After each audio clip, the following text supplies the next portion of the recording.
আমরা এখন এমন কিছু কাজ করছি যেগুলো আমাদের ইশতেহারে ছিল না, আমাদের ওই ঘোষণাপত্রে ছিল না যে আমরা কি কি করব ইলেকশনের আগে। তার মধ্যে এটা একটা প্রোগ্রাম যে আমরা আমাদের ওই ইশতেহারের মধ্যে লিখি নাই যে এই প্রোগ্রাম আমরা করব, কিন্তু আমরা ওই চিরকুট খুঁজে পেয়েছি। কোন এক বোন লিখেছেন যে এই জিনিসটা আমাদের জন্য দরকার, যে ডক্টররা সতর্ক করেন যে প্রত্যেক বছর একবার করে তার ব্রেস্ট চেকিং করা দরকার, যে ক্যান্সারের সম্ভাবনা আছে কিনা।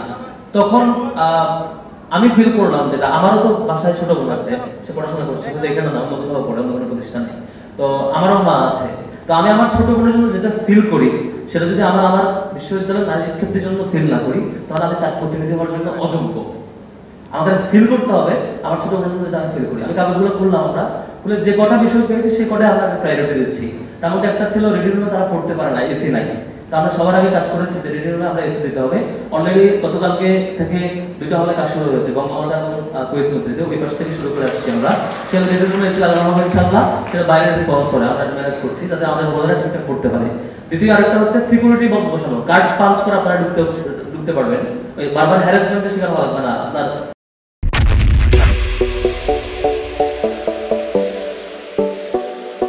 ওই যে গেটম্যানরা বারবার চেক করবে আপনি কি ছাত্র না ছাত্র না, আপনি কি বাইরে আবাসিক না অনাবাসিক, চেকিং করা লাগবে না। কার্ড পাঁচ করবেন বা ফিঙ্গারপ্রিন্ট দিবেন বা ফেস রিকগনিশন ঢুকে যাবেন। সেটাও ওই 2টা হল দিয়ে শুরু করছি, ওই পাশ দিয়ে। সরি যেহেতু ওই 2টা হল বেশি বঞ্চিত, ওই পাশ থেকে শুরু করে আসছি। তো আমরা ওগুলো কাজে লাগাচ্ছি যেগুলো আমাদের ইশতেহারেও ছিল না, বাট আপনাদের চিরকুটে ছিল। তো আজকের এই প্রোগ্রামে আমাদের একটা ঘোষণা আসছে যে 10 নভেম্বর পর্যন্ত আমাদের যে কোনো নারী শিক্ষার্থী, যে কোনো শিক্ষার্থীর বোন অথবা মা ফ্রিতে বার্ডেনে ব্রেস্ট ক্যান্সার হয়েছে কিনা, সম্ভাবনা আছে কিনা চেকিং করাতে পারবে ফ্রিতে।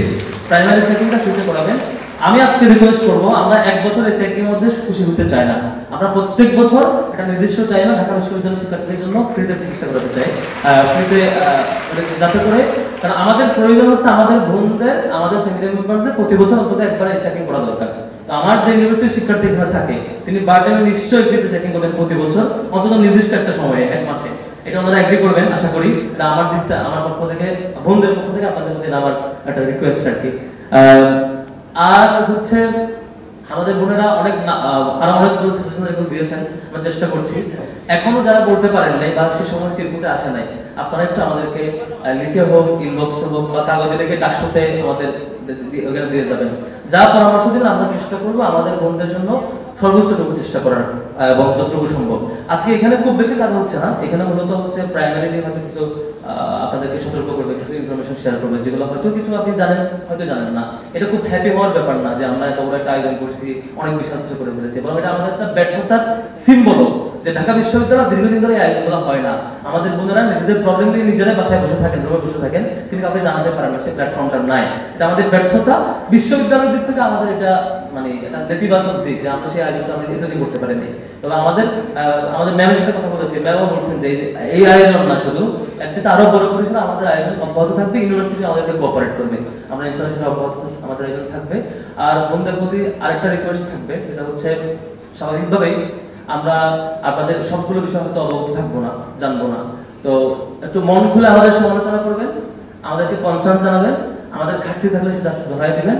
আমরা যে পরিমাণ সময় আমাদের হাতে আছে, 8 মাস বা 8.5 মাস, 10 মাস সময় আছে, 2 মাস তো প্রায় শেষের দিকে, এই সময়ের মধ্যে আমাদের সর্বোচ্চটুকু সুযোগ বা চেষ্টা করে আমাদের যে বন্ধুরা সবচেয়ে বেশি বঞ্চিত, যেসব বিষয়ে বঞ্চিত, যেসব বিষয়ে সেবা পারো না, অপশন নাই তার কাছে, সেই সবটুকু বিষয়ে আমাদের যতটুকু সম্ভব এক্সটার্নাল রিসোর্স, সেটা দেশীয় হোক ইন্টারন্যাশনাল হোক, সেই রিসোর্স নিয়ে এসে আমরা কাজ চালিয়ে যাবো ইনশাআল্লাহ। সবার দোয়া চাই, অনেক শুভেচ্ছা।